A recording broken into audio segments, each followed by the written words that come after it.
Hi friends, I am Ankit and today I will show you how to rotate video in VLC media player. Friends, to give some style while playing a video or due to some other reason, if you want to flip or rotate video in VLC media player, then you need to open the video.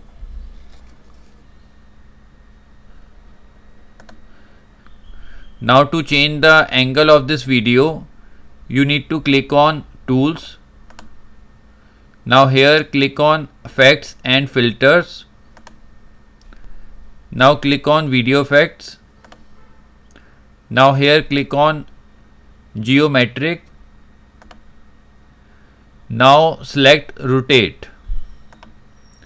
Now from this dial you can change the angle.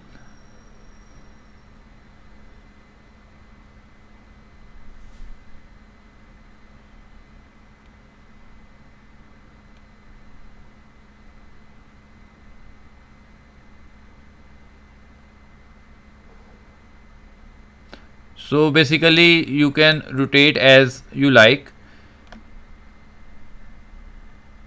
and after giving the angle you can click on save.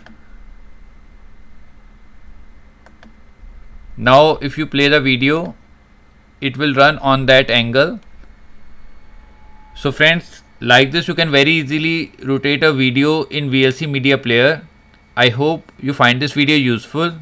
If you like the video, then press on like button and don't forget to subscribe our channel and press on bell icon to receive email notifications free of cost.